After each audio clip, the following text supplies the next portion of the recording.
First, just, I guess, what were you seeing kind of for guys, Will Klein, Kyle Hurt, guys who've been so consistent this year? What were you seeing was kind of missing from them tonight? I think they were just missing. You know, I think specifically to Kyle, I thought he was just being a little too fine with the fastball, just missing off. Got into some tougher counts, and then I think with Will, those guys put together some good at-bats, but made pitches when he needed to. Got a huge double play, but yeah, I mean they're not going to be clean every time out there. They've both been very good for us, but you know you got to give those guys credit today. The Diamondbacks, they spoiled some pitches, they hit to the opposite field, you know, so they battled tonight. Yeah, when you see just how. Then on the flip side, I mean, your team did have to kind of battle to keep this win. What were you seeing just from the defense that was playing behind, whether it was Will Klein or even Kyle Hurt, and how they were able to just limit the damage? They're in the seventh. They're even just kind of finding ways to help support the pitching staff. Yeah, you know, Wardo made a really nice play out there to save Trinan, you know, a sliding catch. Obviously, the double play. We made some good defensive plays, and you know, even that last inning, the PFP from Tanner off the bunt from Perdomo was a nice play. So we did everything we could to you know, combat, defend what they threw at us tonight. So good team win. It was good to see us come to life offensively. But yeah, those guys fought back to make it again. What did you think of the way that Tanner bounced back from the last round? It was great. It was great to see. You know, I thought from pitch one he was, you know, pitching with a purpose. Obviously, there was no margin with a one-run lead, and yeah, I just liked the way he was going after those guys and gave up a, you know, soft serve, hit the other way. But outside of that, he was really sharp tonight.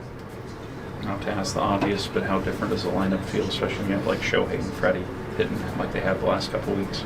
Yeah, it's great. It's kind of how we built this team on the offensive side, and Shohei's been really good the last few weeks. Freddie's been good the last month. You know, all of May was really good for Freddie, and I think Shohei too. So certainly it makes life a lot easier for everyone else, and seems like there's always traffic, creating a situational at bat, which Andy did a nice job, you know, that second time to hit the sac fly. But yeah, there's some other guys we got to get going, but it is good that the guys at the top and I think also the guys at the bottom did a nice job. Doc, what do you think the difference is in Arenado this year? Yeah, he's back to being that threat. I think that his body looks more lively. You know, he's getting to the fastball, which I think last year I don't think he was really getting to it like he is that I've seen. He's pulling the ball hard, but he just looks more fresh and looks probably healthy. You know, I love watching him play. He said he's made some adjustments that he realized he couldn't do what he used to do, and he had to do something else.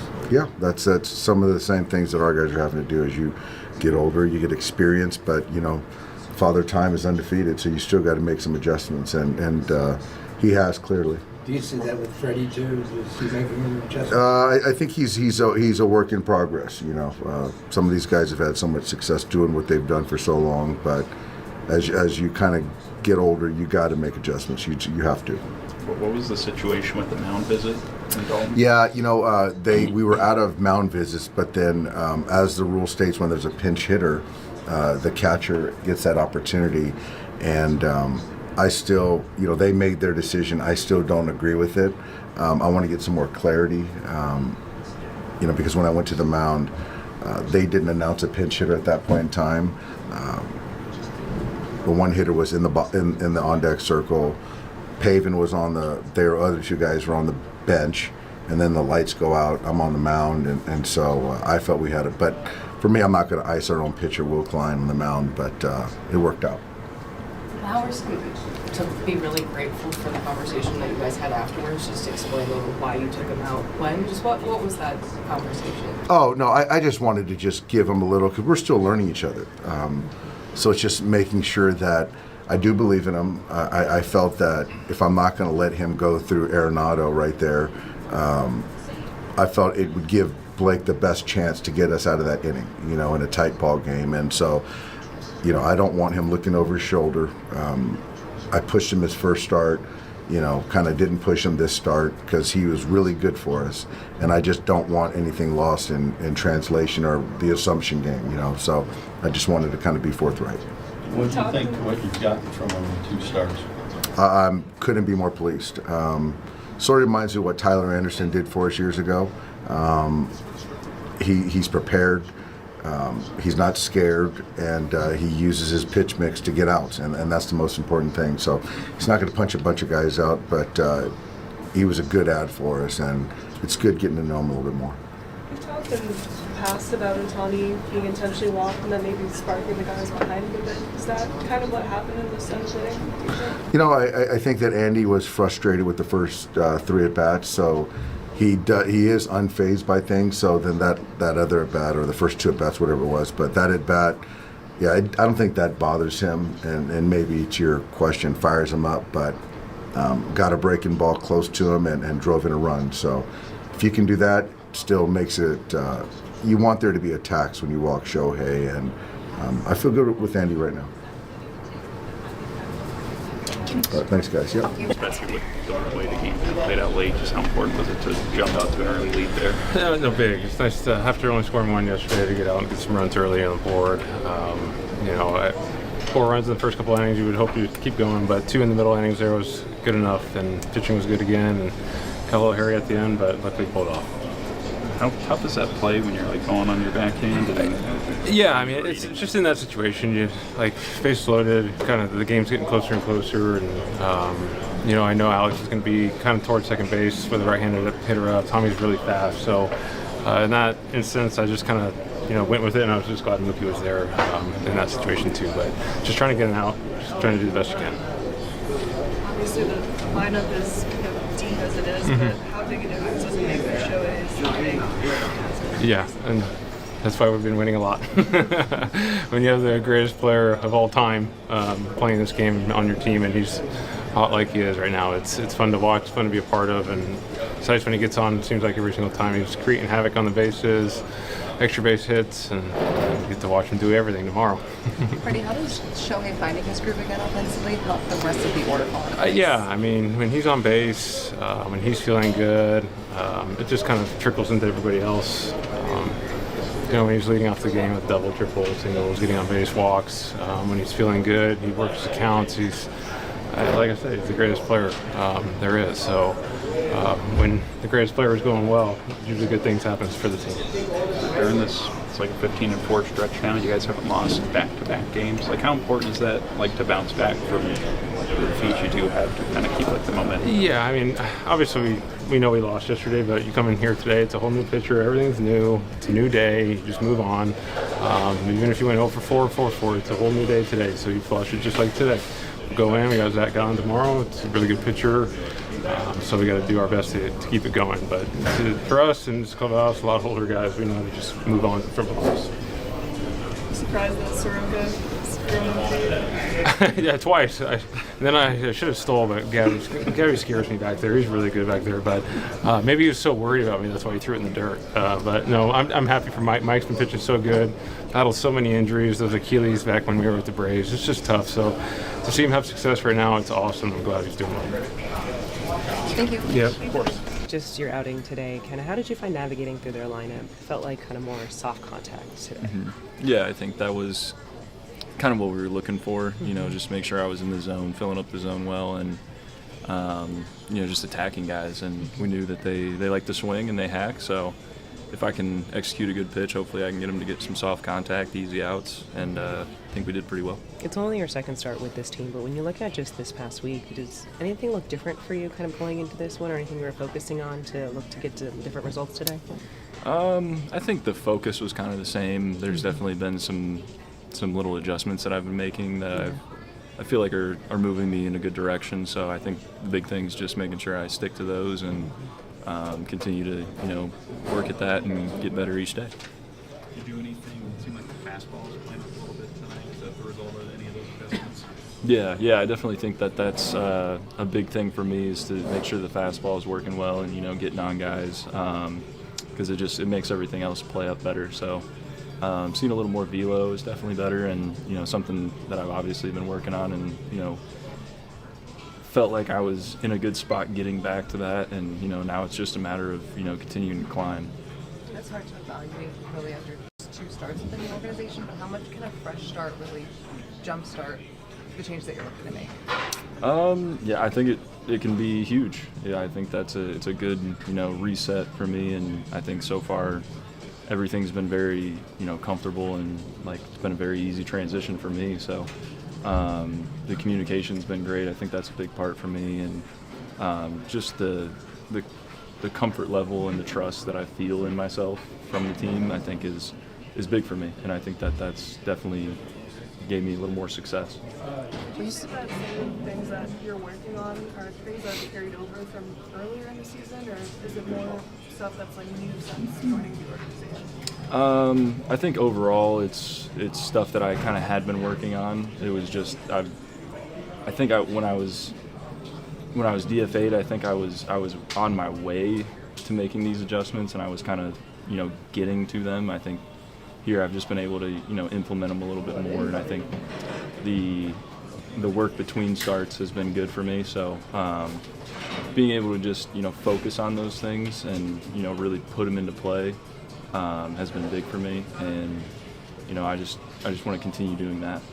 Diamondbacks have some of the best numbers in baseball against lefties. Are you aware of that, and how does it affect your game plan at all? I was not aware of that, but I know Arenado hits really well off me usually, so I was very cognizant of that. But overall, I think we go into games and we have a game plan, and then we kind of adjust as we see fit. So a big part of it's just making sure that we're making adjustments as we need to compared to what they're doing, and what feels good that day and what's working for me. So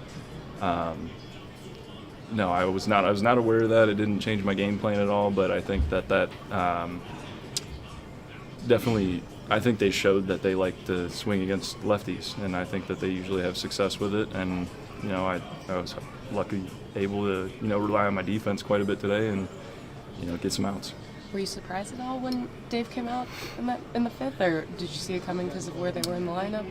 I was a little surprised. I definitely I wanted to stay in there. I thought with Arenado kind of on deck, I knew that I was getting close because just the history. But no, afterwards I thought I could have tried to convince him on the mound, but he kind of stuck his hand out right away, so I didn't have a huge chance there. But afterwards we talked, and he explained his thought process to me, and just reiterated kind of his thoughts, and I agreed. And I think that's huge, just to be able to have that conversation and make sure that it's not like a trust thing. Like, it's not that he doesn't trust me to get those outs. It's more of a game situation, kind of weird positioning with guys on base. Didn't do myself a huge favor there with the pitch comm troubles, but no, I think that his explanation of why he did what he did was completely fine with me. So I definitely would have liked to stay in there, but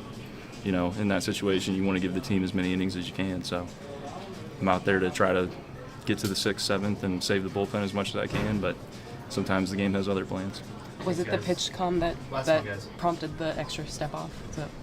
Yeah, it was. There's a certain level of nonverbal communication still with the pitch comm, and I think I got a little confused as to where we were at, and then the pitch wasn't coming through, and then I thought it came through, but it didn't, and it was just a weird situation, and just kind of unfortunate.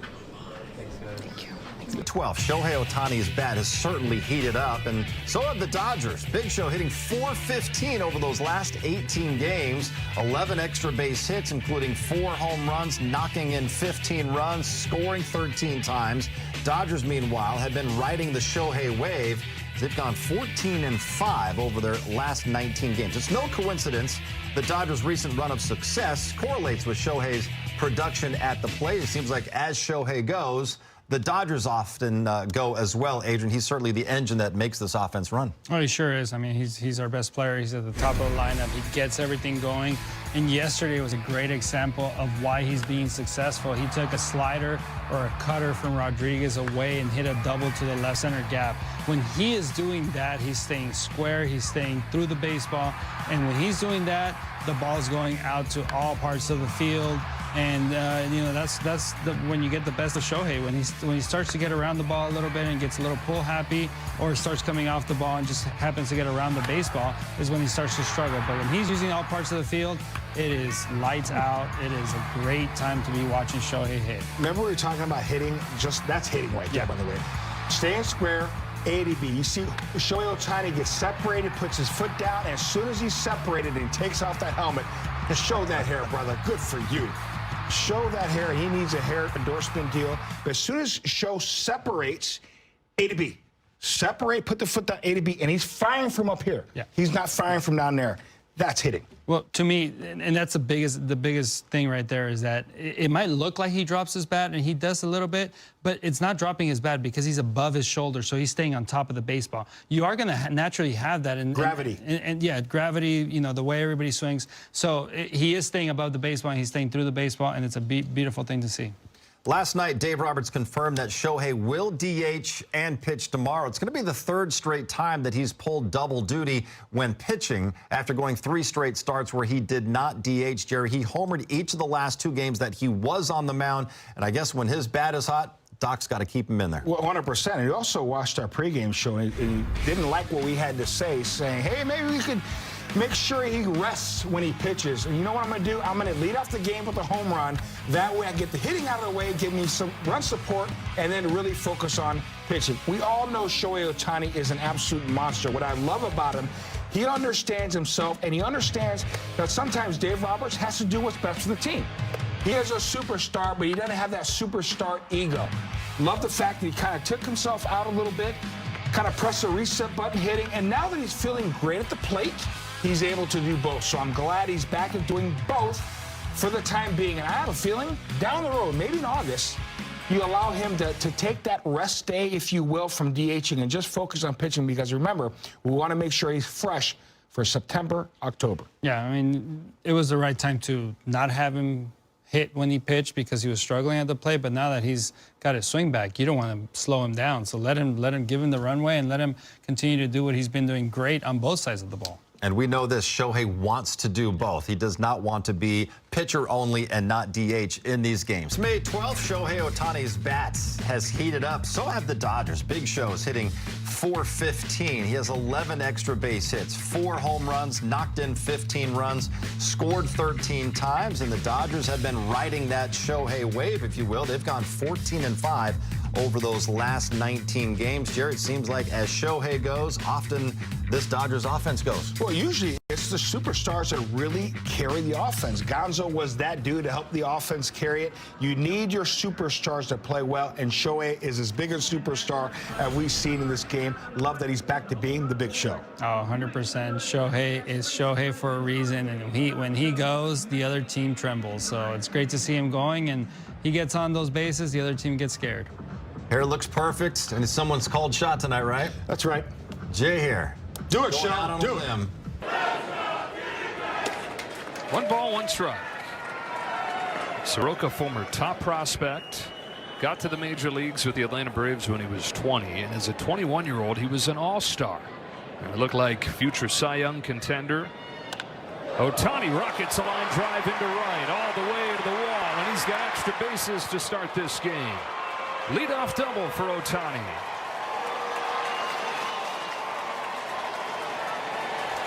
Shohei 3 for 4 yesterday. The rest of the team was 3 for 28. Picks on a little cutter right there that comes into him. Maintains that posture, doesn't fly apart, and just kills that ball. They're lucky that that's a double. That ball had some topspin on it. Other than that, it's out of here. So Ohtani 4 out of 5 in these 2 games, and it brings up Andy Pages. Ohtani will be their starting pitcher tomorrow night up against Zach Gallen, and he rips that one down the line in right field, and he's got extra bases. It's a leadoff double for Shohei. He is on fire right now, back on an MVP level pace after a slow start. 106 off the bat. Mentioned 3 hits in the ball game last night. His first one was a double. He ended up scoring the only run for the Dodgers in that ball game last night, and gets it started for him here tonight with a rip double down into the corner. Well, it's an RBI chance for the player who leads the major leagues in RBIs, the center fielder, Andy Pajes. And now Ohtani, who doubled and scored in the first inning. Down the line, if it's fair, he's got another, and it is. Rushing in to score, Freeland's headed home. Ohtani's headed for third. Marte's thrown late. 2-run triple. Shohei Ohtani. Well, in Shohei's book, he's got 2 of the tough ones out of the way as far as the cycle. 7 innings to go. Yeah, I mean, a single and a home run from him. That is definitely possible with 7 innings to go, and that one right down the line. He was fooled, but we have seen him extend his swing, chop the top hand off of there so he can make contact, and he's so strong. It's pretty exciting for this Dodger offense already. Second triple of the season for Ohtani. Ohtani already in the books with a double and a run scored, rushing at second and Freeland at first. And Ohtani back on an MVP level pace.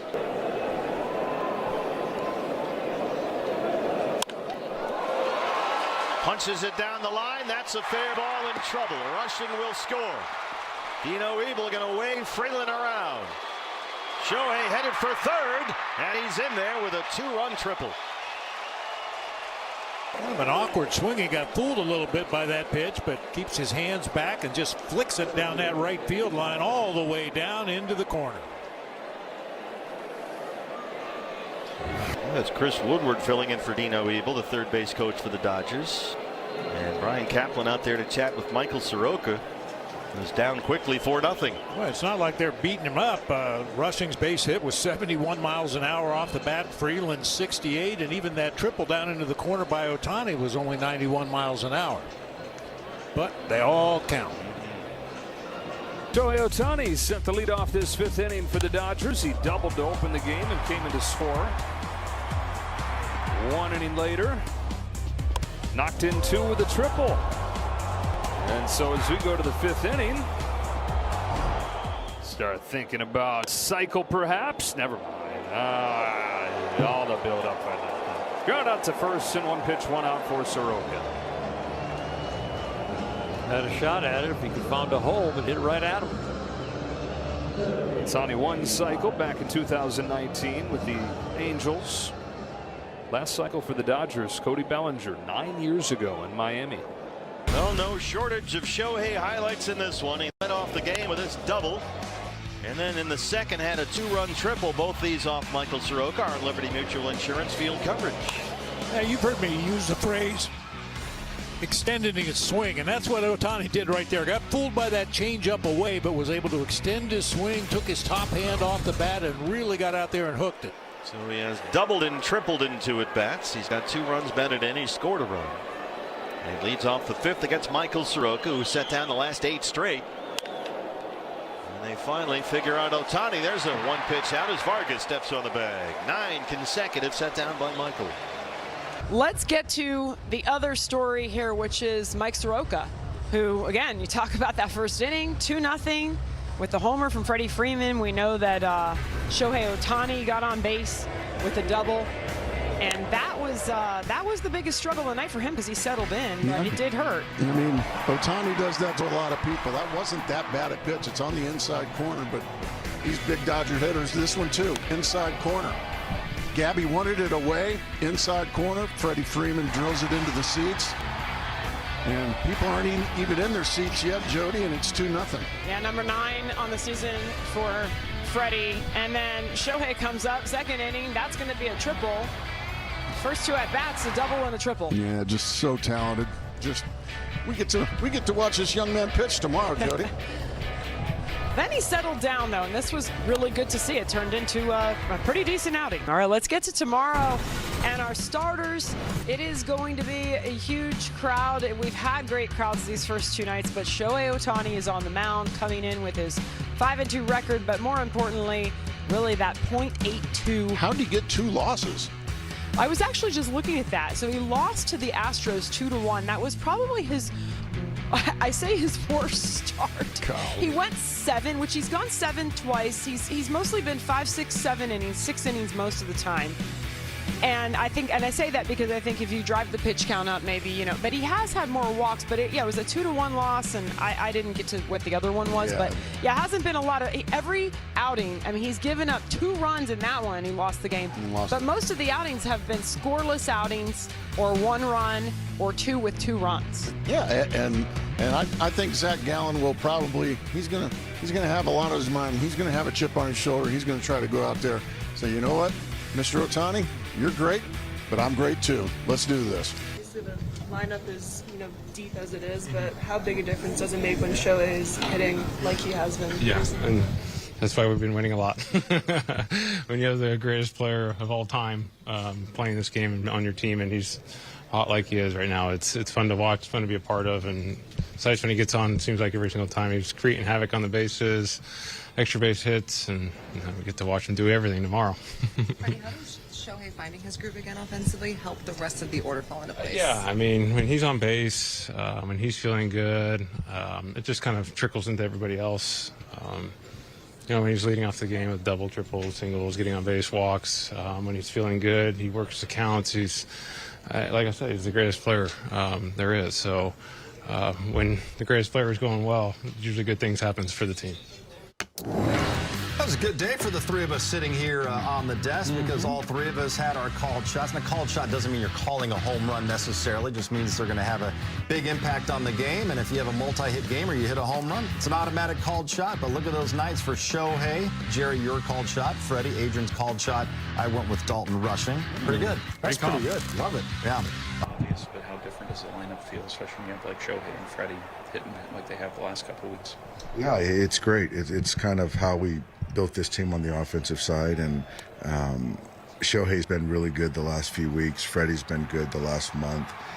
You know, all of May was really good for Freddie, and I think Shohei too. So certainly it makes life a lot easier for everyone else, and seems like there's always traffic, creating a situational at bat, which Andy did a nice job, you know, that second time to hit the sac fly.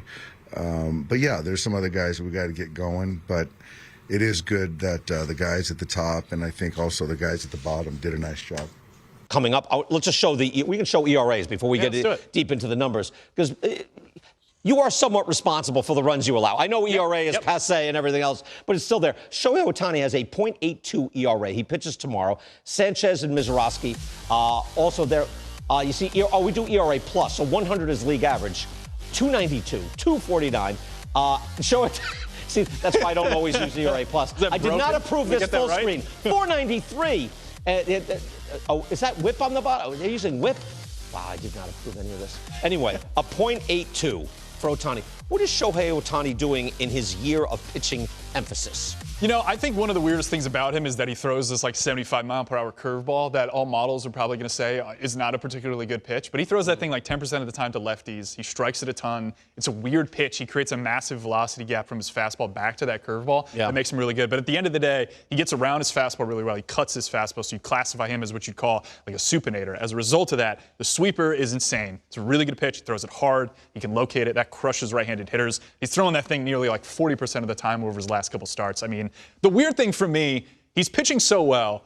Do the Dodgers want his bat to be better? Because what we've seen with him throwing more is that his bat speed's actually down. My half-baked idea here. Bat speed is down. His bat speed's that's interesting. Because I know his results are down, and that could be flukish, but you're saying the speed is down. Bat speed's down. So to me, it's like, okay, I don't want to say he's getting tired, but this is a complex workload equation for the Dodgers to figure out. Him throwing every single day and then going to hit. He's still an incredibly productive hitter, but is there some balance here where late in the year they go, no, we need 200 WRC plus Ohtani back?